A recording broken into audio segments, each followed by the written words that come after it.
Good evening, and welcome to the Moriarty Fine Arts Building and to a lecture by Ellen Lesperance. My name is Prudence Roberts, and I'm one of the committee members of the Portland Women in Art Lecture Series.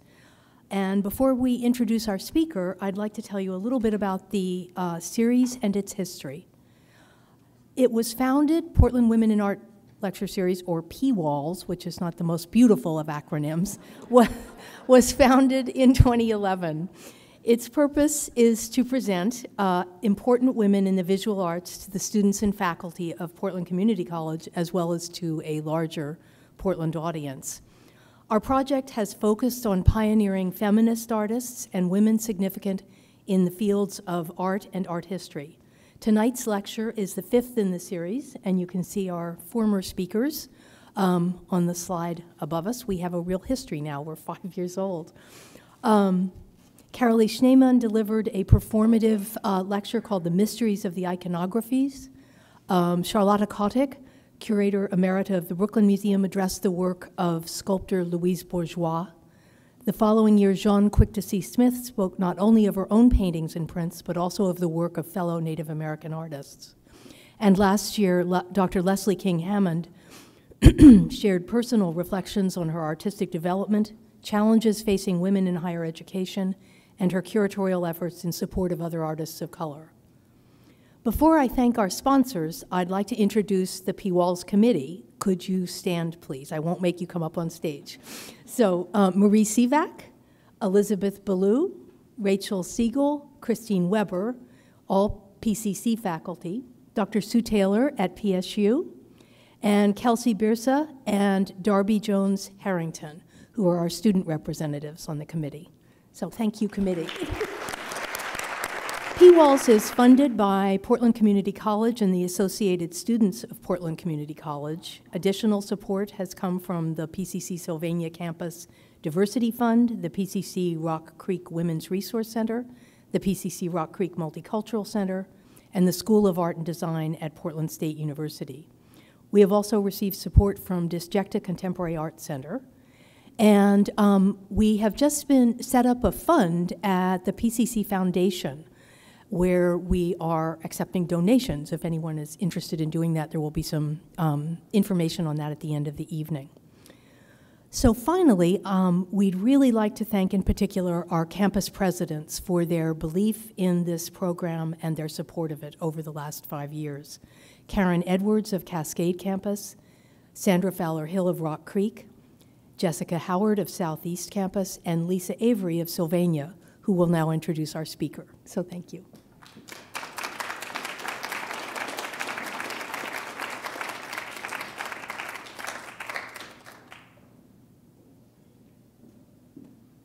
Good evening. Thank you, Prudence. My name is Lisa Avery, as she mentioned, and I am the brand new, almost new, finishing my first year, campus president at PCC Sylvania. And it's great to see such a good crowd here this evening. And I am so pleased that PCC supports the arts and humanities in the way that it does, particularly this series in its 5th year. And we're really happy that you're all here tonight. And again, I want to thank all of the sponsors and the committee. They put a lot of work and time into this, and in particular on behalf of the campus presidents. We have very few funds that we are able to devote to any discretionary money really these days left at all. And we try to use those funds for important events like this to really highlight all that our community has in terms of arts, and particularly this kind of talk, and really pleased to have you here. It's my pleasure to introduce Ellen Lesperance tonight, and she earned her MFA at Rutgers in 1999. And a very impressive body of work. And I know that she'll tell you more about that, but I just wanted to let you know a little bit of the exhibit history that she has. Her work has been exhibited at the Drawing Center in New York, the Traveling People's Biennial, and the Seattle Art Museum. Her work is also represented in the Portland Art Museum, and I hope some of you have been able to see it there, the Museum of Art and Design in New York. And also, she has been honored with a few important awards: the Betty Bowen Award, the Ford Family Fellowship in the Arts, and also the Regional Arts and Culture Fellowship. So we're very pleased and proud that she's here with us this evening. Thank you, and please join us in welcoming Ellen.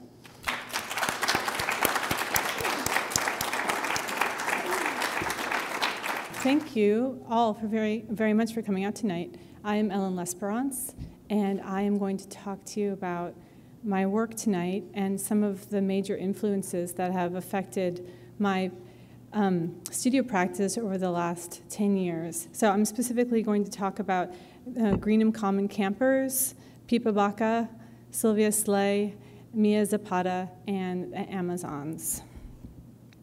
So the first thing that happened, I guess, that I'm going to talk about in this lecture is in 2005, I had the opportunity to spend some time at an all-women's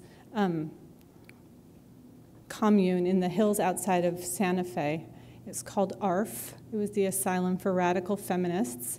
And I met a woman there named Nick who told me the story of Greenham Commons, which was a site of protest in England throughout the 80s and 90s that I had not before then known about. I wonder how many of you know about it. Greenham Commons? Yay, some. So, I'll go back to this. So in 1980, there was a commons in Berkshire in England that was converted to a U.S. air base where they were going to put all the nuclear weapons, so the largest payload of nuclear weapons in the world, 97 nuclear warheads, suddenly on a commons that people had been used to utilizing as a common space for hundreds of years. And it was the era of mutually assured destruction. So if there was a nuclear war, everyone would have been killed. And the women that surrounded the area decided that they were going to protest this takeover of their commons. And hundreds and thousands of women descended upon the Greenham Commons, and they erected base camps around the periphery of the commons, 9 different ones, where they could watch exactly what happened. They could see when truckloads full of machinery came in, and they tried to disrupt as much as possible of the smooth running of that detail.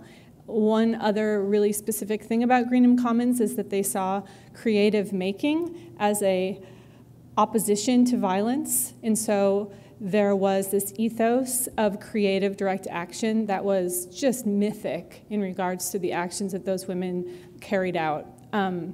They did a lot of various performative acts.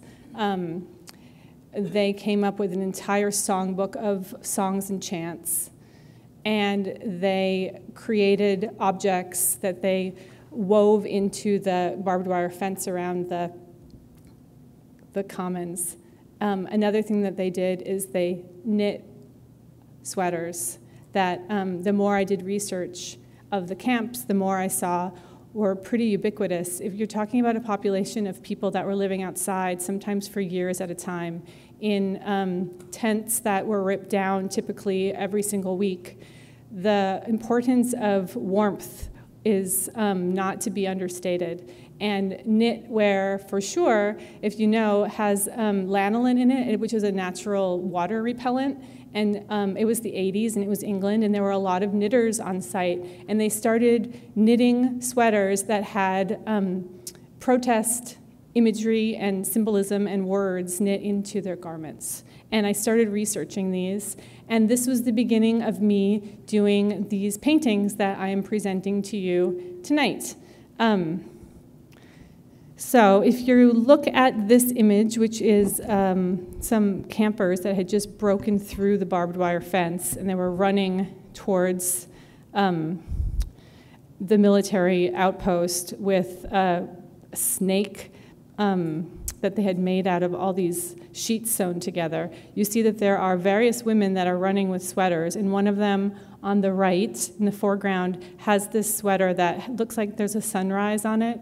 And in the back, on the left, there's a woman kind of further down. It has a brown sweater that has symbols on it as well that could be seen to be a woman's symbol or fist symbol. So I've been a knitter since I was 20, maybe earlier than that. Professionally, I've been a knitter. I've worked for Vogue Knitting Magazine in New York. I've proofed patterns for years. I've been like a production knitter for various people. And there's a vocabulary of knitting that I am very, very familiar with. And what I decided to do is to create a series of paintings that were the presentation of the garment, but in a way where all of the pieces of the garment were flattened on top of each other. So if you look at this piece here, you can see that there's a sleeve, and there's a sleeve, and there's a front piece, and there's a back piece, and there's two plackets for where the buttons would be on a cardigan. But they're all laid on top of each other. And so this is what it looks like up close. There's a grid that they are painted on top of, and the grid is not conformative to a typical kind of geometric square grid. Instead, it's a grid that conforms to the gauge of yarn, and so it's an imperfect grid. It's flatter than a regular grid. And then my other intention for this body of work was that because the paintings are also patterns in the sense that they can be followed, they're these generative things that a person could recreate objects from if a person desired to do that.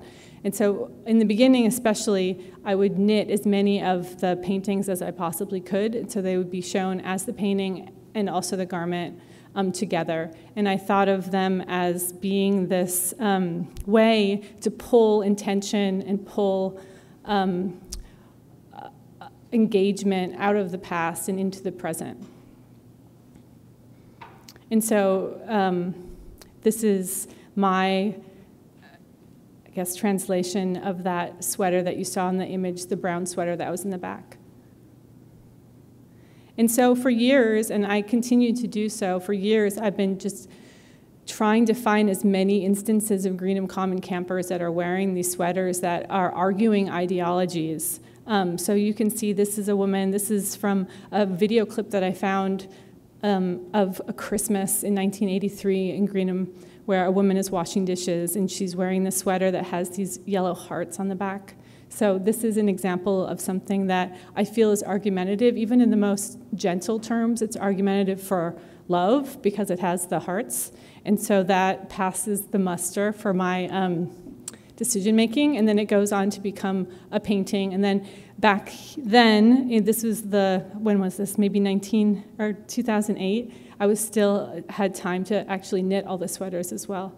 And we'll get to that later. There was a way, like I said, that when I knit the sweaters, I felt like there was this way of bringing them present and having them activated, which did not actually come to fore. You know, people would maybe buy the work with the sweater, and then it would maybe get displayed on someone's wall or maybe go into storage, but there was a way that the sweater didn't have an energetic reactivation the way that I had intended. So I'm addressing this presently, and we'll talk about it in a little bit.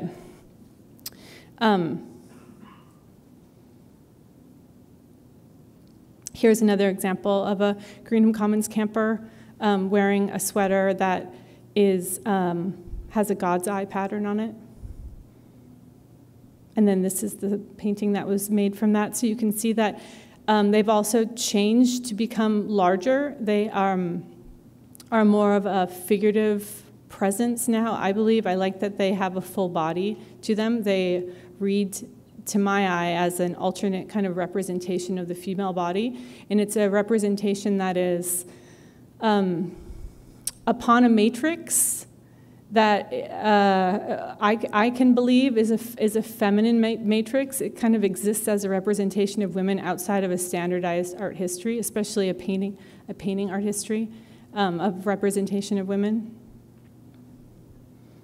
Here is another example of an image. So this is this woman that's kneeling in the lower right. She's wearing this sweater that has a fringe at some point, and also the very bottom, it says SOS on it, if you get in there close and look at it. So this is the painting that was recreated from that one.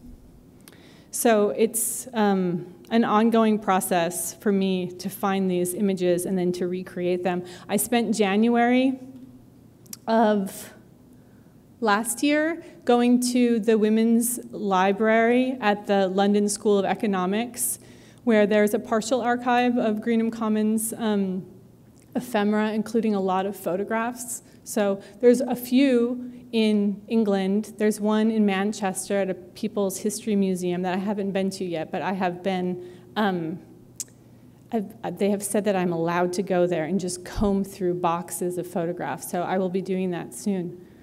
But I think it's important to say that my intention in revisiting this subject and other subjects as we get deeper into this talk is to bring things out of history that may have not been overlooked, but just to bring things out that people don't know about and that I didn't know about, and to pay respect and to show people honor. And so, like I said, I will continue to try to find sources of Greenham Commons campers.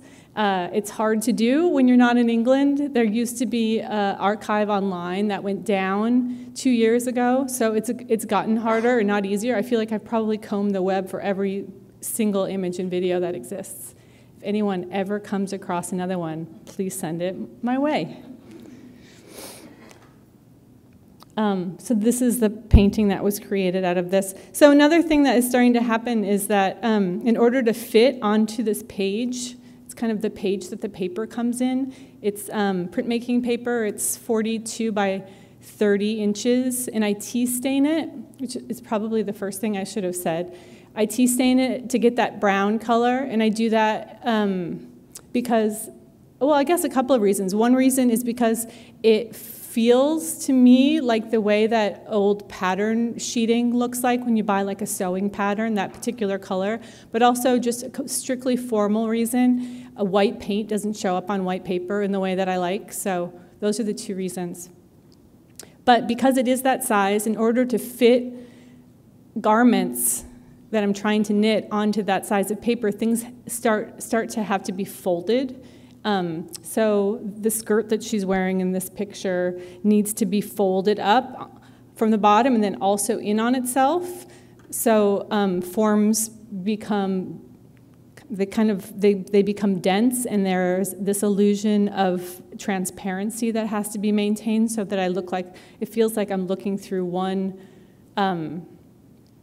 plane into the next plane onto the next plane. And so a sweater painting like this is especially complex because every surface has a pattern. So the sleeve has a pattern, the front, the back, the other sleeve. And there are places in the painting where there might be 5 layers on top of each other. There might be a back and a front and a sleeve and a skirt. And so there's kind of color math that comes into play, where there's one color that's mixed for every square, and it needs to not corrupt the I guess the sense that everything is transparent and overlaying. Does that make sense? You guys are so quiet. Okay, so. I was in the last Portland Biennial here that was curated, and there was different spots in town where work was shown. And I had the space at Up4 Gallery, so I just wanted to show you how that was installed, because this has a little bit of a relationship to the work that I'm working on now in terms of the wall treatment that I decided upon for that show. So if you look at the wall, each of those are yardages of silk that my intention is, okay, if I'm trying to create a memorial and to show respect and honor, like, how do I extend that metaphor further, ever further, so that people get it, completely get it, and that it resounds in a louder way. And so for this, installation, I decided to take these silks and to treat them with protein, this is a traditional Japanese dyeing technique. You can treat a silk with protein. People will do it with blood. I did it with soy milk. So I made soy milk, soaked the silk in soy milk until it got really, really, really, really stinky, and then created bouquets of flowers that I would put on the silk, fold it down, so it was like a shroud. It was a mirror image, and then wrap it really tight and put it in the ground. And as things decompose, heat is generated, and so I was creating compost-dyed silks from that heat, and then all of that is on the wall. So there was something very, very, very intense, and I thought sad about that space. That at least was my intention, and that's what that installation looked like. And then in the middle there were figurines that I also made. I don't know if anyone knows what the Tanagra figurines are. They were, I guess they're terracotta figurines of women that were found in Greek and Roman funerary kind of, in the Victorian ages, what is it called when you dig up funerary remains? Excavate. There was excavations, and they found all of these Tanagra figurines that were buried with women in grave sites. And they weren't depictions of gods and goddesses or actors. They were depictions of just regular women folk, and they had a lot of just like information about fashion of the day and the way that garments were draped. And so I decided to make Tanagra figurines as well to put in that space. And so they were figurines not only of the activists, like there's some Greenham Common campers here that are covered with cloaks, but there were also other contemporary activists and also Amazon women. Okay, so moving on from the Greenham Commons work, which is ongoing as I find sweaters, I'm going to present another project to you, which is a project I did between 2010 and 2012, and it is a project that I did in memorial for Pippa Bacca. Pippa Bacca was an Italian activist and artist who, in 2008, set off with a friend for a project that they called Brides on Tour, and it was their intention to travel from Milan to Jerusalem as kind of just a peace tour where they wanted to meet specifically with women in small towns, specifically with people that were delivering babies in these small towns, and Pippa was going to wash the feet of these women, and her friend was going to have them embroider things onto her skirts. You can see that this is the outfit that they had designed by an Italian clothier. There's a skirt that she wore for every country they were going to go to. So that is Italy, Slovenia, now that I'm so nervous, Italy, Slovenia, Bosnia-Herzegovina, Croatia, Serbia, Romania, Turkey, and then onwards. But she was killed in 2008 in Turkey on this walk. And it was on the front page of the New York Times, and it was such a travesty and so ironic in the worst possible way that a person could venture out into the world with such positive intention, with such trust and love, and to find her end that way. So in 2010, I created this painting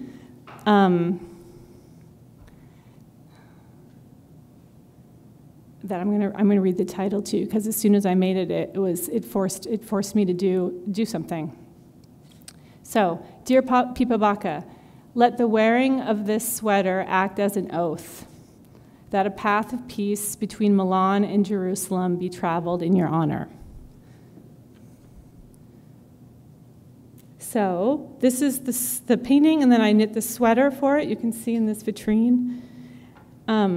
And then in 2010, I set out to Italy, following I guess, still extant blogs that were online that they kept up when they were traveling, following the path that they had set on. And I didn't do it by hitchhiking, and I didn't do it by walking. I did it by other means of travel primarily. But I started in Milan, and I followed their path. And I took a picture on the way of every dye stuff that I encountered, thinking that I would take each dye stuff and I would dye yarn with it, and from that palette I would create a series of paintings in memorial to her. So, for example, if that doesn't make sense, these are all the pictures that I took in Bosnia-Herzegovina. So this is me with tea. This is the countryside where there is various dye things. This is a tea and spice shop in Sarajevo. And this is some copper in Sarajevo, which you can make a liquor out of, soaking it in vinegar, and it acts as a mordant for wool. They actually call it a saddener, which makes colors darker. And so then I would take all those dye things, and I would find a place along my travels where I could cook things, and I would dye all the wool, and then suddenly I would have a palette of colors for Bosnia-Herzegovina. So these are my palette colors for Turkey. So pomegranate, and again, spices, and different tea. And then we found in the flowers, and we found the spot with the help of some Turkish women who we showed the picture from the New York Times, the last spot where she was photographed. And so this is the installation of that piece in a show. So you can see the paintings, the suite of paintings that are all in different colors from the palettes that were derived from those countries. And then the vitrines. The one vitrine has the sweater that I wore and the painting for that sweater. And then the other vitrine has the shroud that I made for her that is all of the sampled yarns in a row. So every single dyed yarn that I knit together. And so this is Italy. This is the first painting from that series. And I used the image of a vase, a flower vase from a Morandi painting. So like I said before, if you remember that she was wearing these skirts, and there was one skirt on top of another skirt, on top of another skirt, on top of another skirt. So as the countries, there was one skirt for every country, and every skirt was slightly bigger. So this is me again coming to this convention of having to fold things and move things further away to fit into a page as they get bigger. So the design for this is that as the countries develop, the space between the flowers grows further apart. So Slovenia,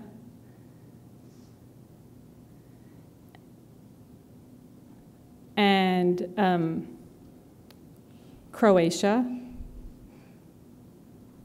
and Bosnia-Herzegovina, and Serbia, and Bulgaria, and Turkey. And by Turkey, everything is very dark and saddened because I had two saddener agents that I had found, and the flowers are apart. And that is the Pippa Bacca series. And then I wanted to present another kind of in honor to series that I presented here at Adams and Ullman in September of last year. So this is fairly new. This is I kind of did something different too. This is in honor of Sylvia Slay. Sylvia Slay was a feminist art movement painter. She was very, very prolific. She lived for almost a century. She was one of the founding members of the two all-women artist-run gallery co-ops in New York in the 70s. So it was Soho 20, and it was AIR Gallery. And she made paintings of the members of those galleries. Yes, of those galleries. So she's in this one in the upper left in the purple sweater. But she was most known at the time for these reimaginings of old master paintings like Ingres paintings and Titian paintings Velázquez paintings, where she would gender, I guess, the subject. So instead of having a lot of nude women in her paintings, she would have a lot of nude men in her paintings. And last April, I went to the Getty Museum library, where they have all of her papers in storage. And I went through her papers, which is an amazing experience that I highly recommend for anyone. To have somebody's life just kind of wheeled out to you in a stack that you can look through is very, very intense. And very incredible. But there were lots of letters in the stack, letters to the other founding members of the galleries, and lots of different feminist artists from the 70s, and lots of correspondences with galleries and magazines and critics. But it was clear that the reason that she did not gain notoriety, or she didn't have shows in the 70s outside of these two spaces that she founded, was because of the full frontal nudity of the male subjects that she painted. Nobody wanted to look at naked men. And so I decided to confront that, and I did a series, and it's an ongoing series where I'm restaging her paintings. And part of it also is just to kind of dredge her paintings out from the past, because, I mean, if you look at any feminist anthology, her work is represented in it. But there's no book, there's no monograph, there's no Sylvia Slane monograph that exists where you can see the body of her life's work. So it's like dredging things from the internet, finding images in the Getty Library Museum, and kind of piecing together her life work. This one, of course, is really famous, the Turkish bath. This is the one that is the most reproduced. This is her husband is in the lower right, Lawrence Alloway. He was, in the mid-60s, he was the lead curator at the Guggenheim Museum. And there's all sorts of other critics, like leading art critics of the day, that she had posed for her.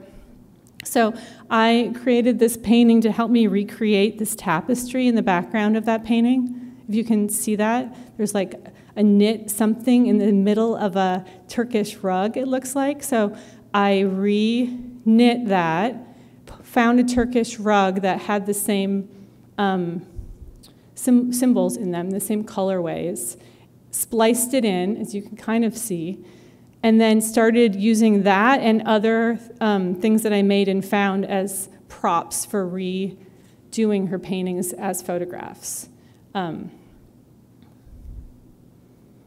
So here's another one that is pretty infamous of hers.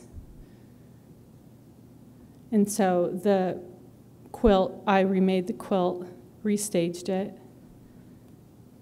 So I just did this with as many of her paintings as I could in a year. This is her painting of a young son of Nancy Sparrow.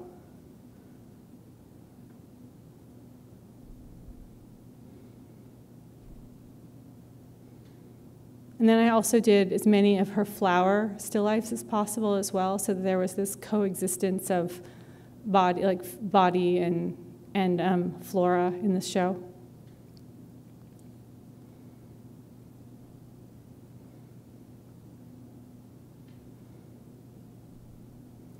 And then they were all strung like this in front of the tapestry and along the walls of the gallery.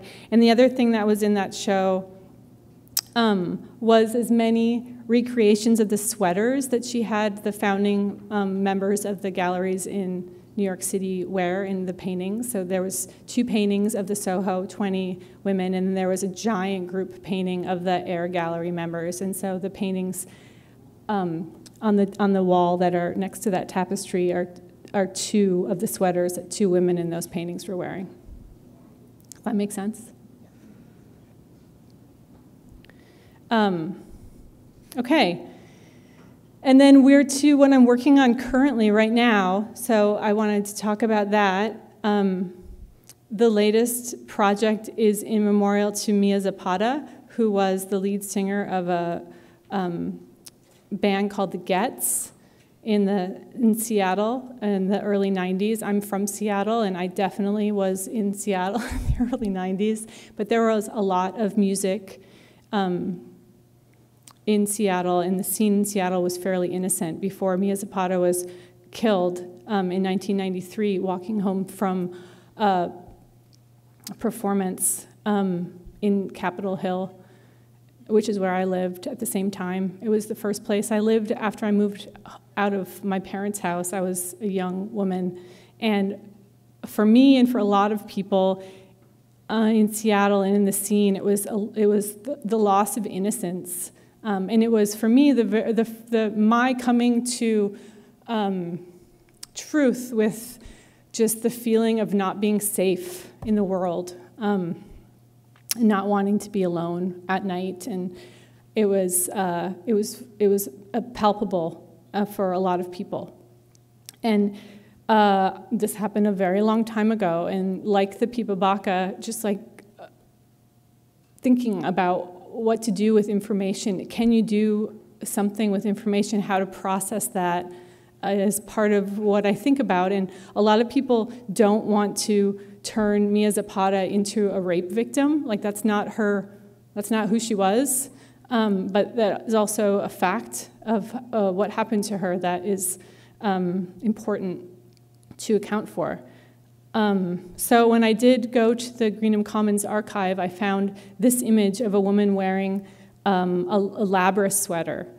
And this was the first kind of falling into place of how to go about making a memorial for Mia Zapata. So a Labrador was a symbol that was taken in the 80s by a lot of queer women's groups.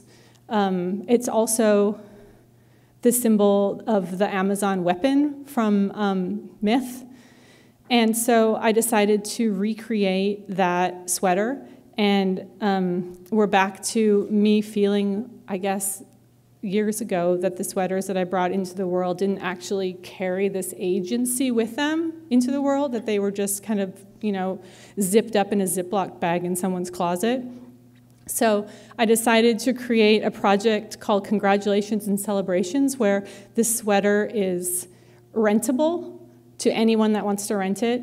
And so my thought was that anyone that wants to rent the sweater and engage in a courageous act is welcome to. And my courageous act was to wear the sweater, and I'm walking the neighborhood that I used to live, that Mia Zapata used to live and was killed in at night and in Seattle. And so I did it in the winter, I'm doing it in the spring, I'll do it each season this year and photograph myself.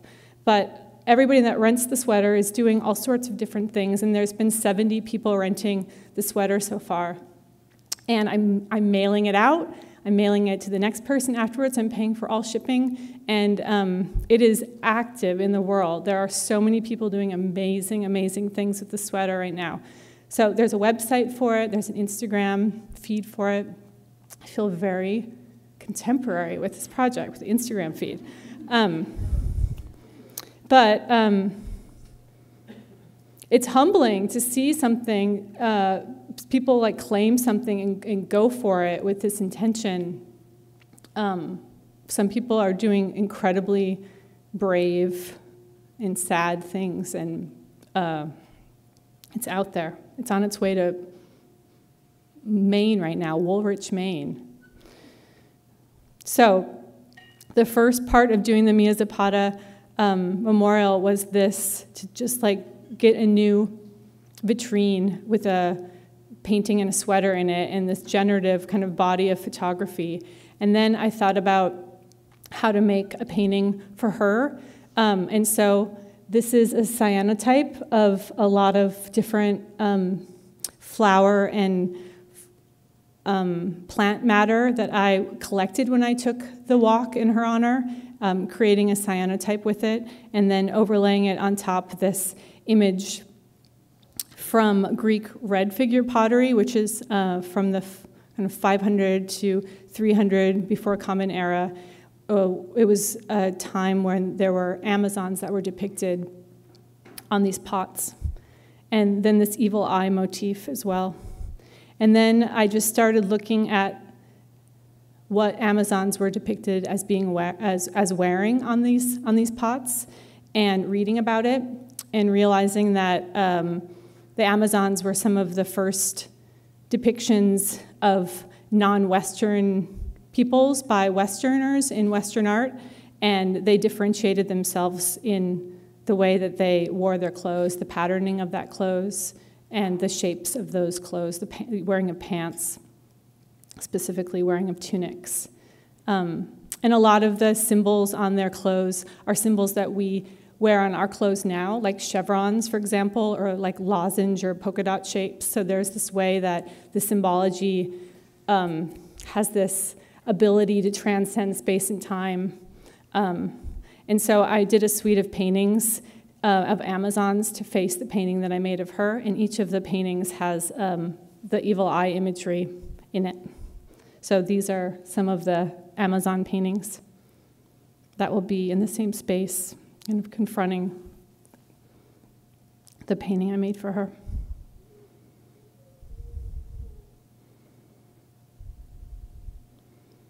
Okay, and then if we have a little more time, I just want to briefly talk about a few of my sources of inspiration as I work as an artist in the world. One of the sources of inspiration for sure is looking at knitting books and the vernacular of kind of the visual vernacular of knitting. You can see that in this crappy photograph that the shapes and the grid that I utilize in the paintings are not so different from the shapes and the grids that exists in the back of, a myriad, hundreds, of thousands of knitting books that are in the world.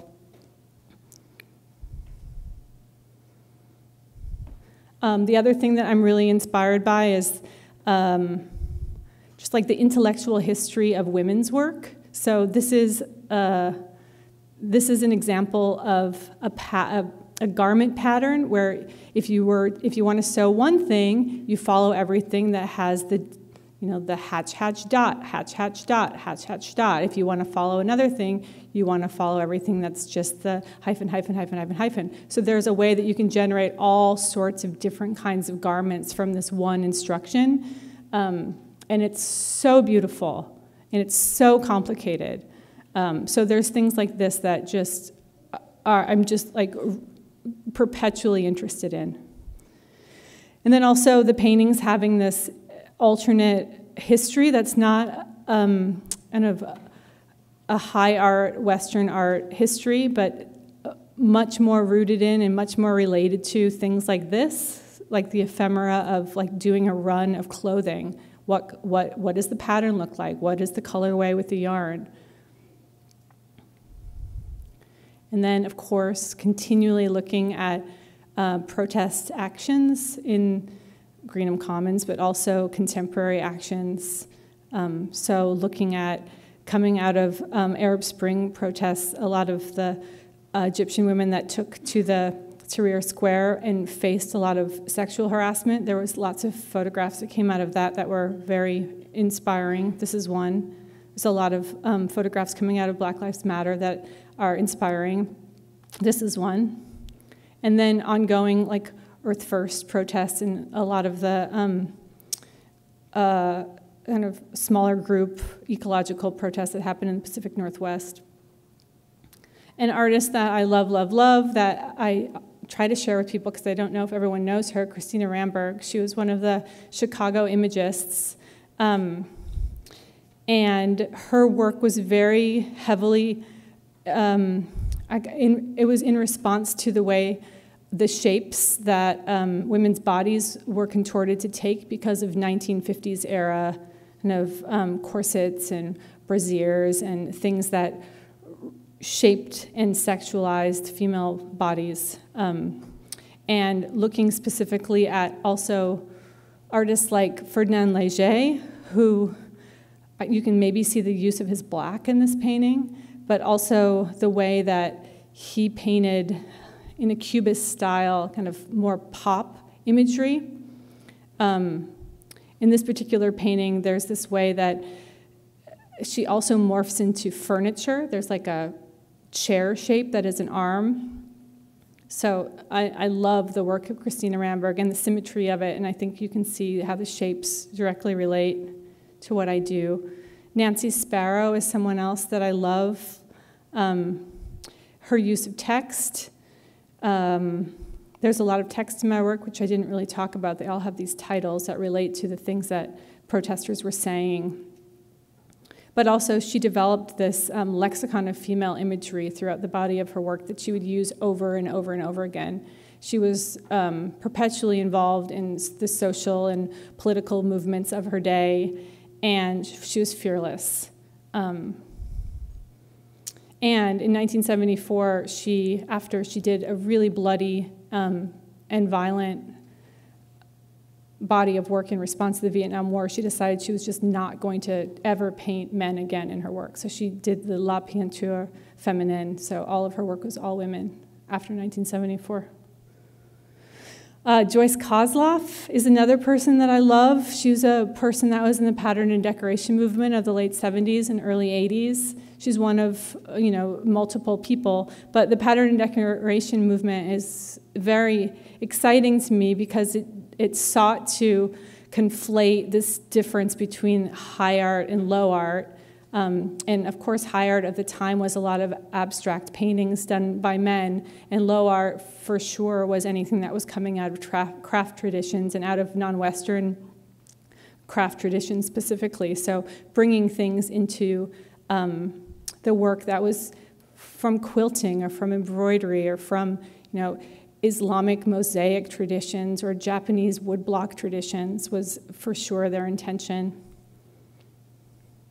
And then I think the last thing that is very inspirational to me is a lot of the body-based feminist artists of the 1970s, like Carolee Schneemann, like Mary Beth Edelson, like Hannah Wilke, like Ana Mendieta.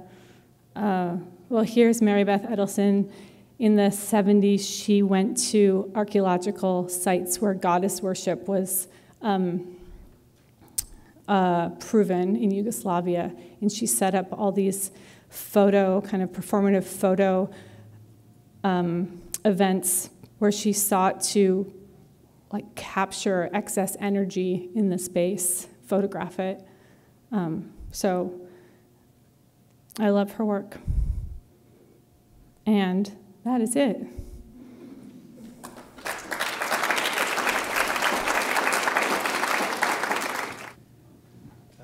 Hello, I was big fan, really amazing work that you're doing. I really love what you're doing. It's absolutely amazing. I was hoping if you could tell us a little bit more of your process of how you make these paintings that you do, to finally get this small grid-like way of creating, and how you create this opacity in one area, but this transparency in another. It's absolutely amazing. I was just wondering if you could enlighten us on how you do that. Mm-hmm. Thank you. Yeah, that's something I clearly skipped right over. So the grid is hand-drawn with a giant ruler, and I try to get it to translate to the gauge of the yarn in whatever garment I'm looking at. So if it's a bulky weight sweater, the grid is going to be bigger. If it's a smaller kind of finely knit sweater, the gauge is really small. And I do that so the shapes kind of consistently stay the same throughout the body of work, if that makes sense. Otherwise, you'd have a shape that was giant and small if you didn't get the grid to do that. So laying out that grid is first, and then coming up with the shapes that conform to the grid.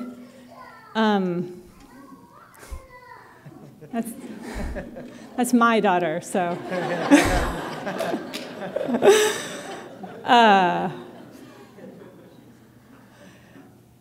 Yeah, so, any area that's simple is clearly the first one I'm going to do. So if there's with the red skirt, I just filling it all in red, and then where it folded over itself, like coming up with the next value, and then if it folds in on itself again, that needs to be actually 2 values darker. It's because it's 4 layers. So like coming up with all those decisions, and then seeing, all right, this is 4 layers of skirt over a sleeve. You know, then I put dots to like delineate the patterns on the sleeve, and then it's just like color math. It's like that plus 4 reds. You know, that plus 4 reds. And then when I get to the body section, it's even worse because it's 4 reds plus, you know, 2 different patterns that aren't aligning.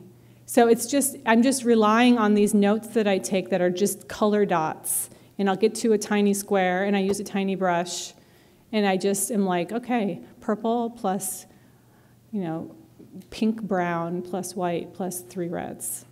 And it's really slow going. And there's certain parts of the paintings that I just cannot do unless I do it like first thing in the morning. Like a fresh pot of coffee, I imagine.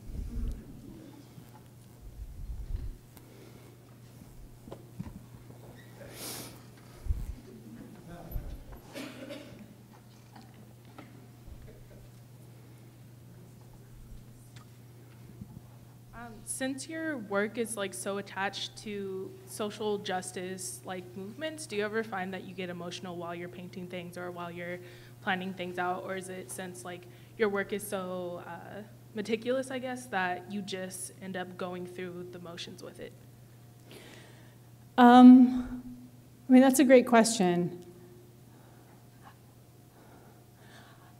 I mean, I feel very, very responsible. I feel very responsible, especially because, you know, I give a talk like this and I'm like talking about me as Zapata, and I don't want to just like fill the room with bullshit because I know what that sounds like. I know that feels like, and that's not what I want to do. So, like for example, this year I made all these cyanotypes on Sandra Bland's birthday. If you guys remember who Sandra Bland was, she supposedly committed suicide in police custody. So I made all these bouquet kind of cyanotypes on her birthday, and I'm not doing anything with those until I can feel completely strong in my intention behind them. So things just sit, you know, things will sit for years. The Pipa Bacca sat for 2 years until I figured out like what I could actually do that dealt with it in an honest way that I felt strongly about. I did a shroud memorial for Beth Horehound O'Brien, who was a tree sit activist that fell off a tree sit in Oregon maybe 8 years ago and died. And a friend of mine knew her and wanted to come to my apartment on her birthday to just kind of be with the painting. And I mean that's so intense. And you know, like if that is actually what I want to be putting out in the world, then I feel a big responsibility to actually like not to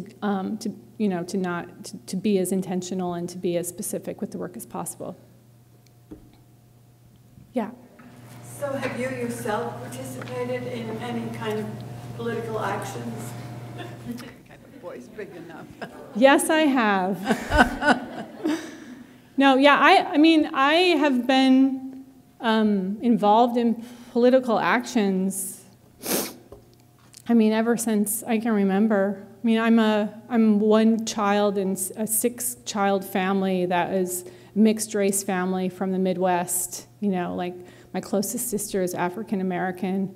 We grew up in the 70s, like trying to go to Disneyland and getting kicked out of hotel rooms, you know? So like there's never been a time when I wasn't active politically in the world.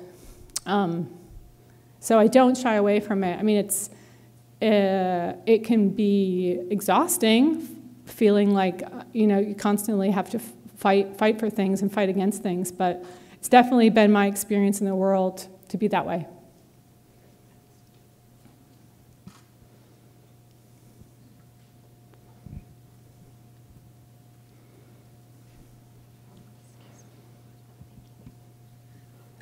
I really appreciate your sharing your really complex and organic process. I really like the composting aspect, and I can't help but think of the Greek myth of Penelope weaving the garment that contains the whole universe and then undoing it each night. And I wanted to hear your thoughts on the process of undoing as part of the art making process. I know it's kind of a funny question.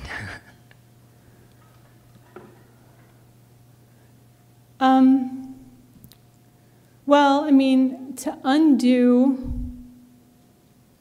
for me, I guess, to undo, first, like the Pipa Bacca, let's go back to the Pipa Bacca thing, to undo the pain of that realization that she went out into the world trusting that she would be taken care of because her intentions were beautiful.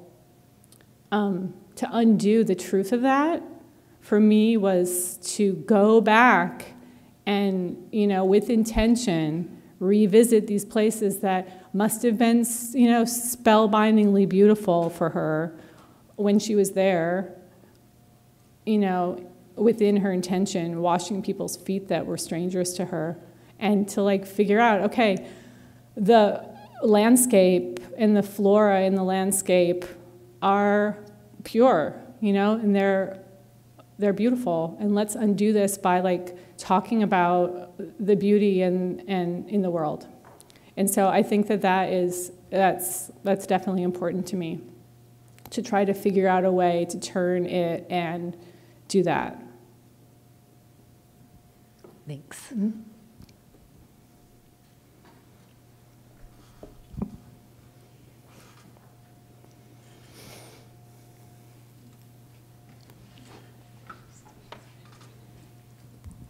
Hi, Ellen. Heidi. So the Congratulations and Celebrations project is very beautiful and ongoing. I was wondering, and very performative, I was wondering if you've ever done anything similar, performative-wise, to that project, or if you plan on doing anything similar. Yeah, I showed you, I'm 45 years old. I've been making work for at least 25 years. I showed you 10 years of work. So, there's lots of projects that have existed outside of these and before these, and specifically before these, I did a performative photography project with a friend of mine for 10 years where we would perform and photograph ourselves. So it's interesting because performance and photography have always been really important to me in my studio practice, but they kind of take back burners a lot of times to the paintings.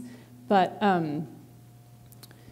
yes, I think performance, I frequently come back to performance, and then me taking that trip for Pipa Bacca felt performative. It felt larger than that too, but I typically come back to that as a grounding practice.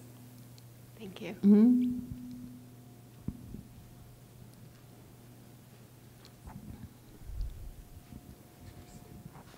Yeah, sorry, me again. Being someone who has been able to find and voice themselves in the art community, knowing that there's a lot of young artists in the room, if you had any advice to how a young coming up artist could voice themselves, or how you would go about finding that voice. Yeah, there are lots of words of wisdom I could impart upon you. I think a really important one that maybe I wish somebody would have told me is, maybe you already know this, but when you're an artist, you make work throughout your life, And I think a lot of people think about this rise to fame, or this rise to a point where you sell your work and you make a profit off of your creative pursuits, as being the end. And it's not the end. Having a studio practice in dealing creatively with the things that you come upon in the world is like healing and sustaining, and it's above and beyond those things. And just try to think about it as this sustaining kind of practice that has a marathon length and not this kind of 2-3 year make it or fail kind of attitude.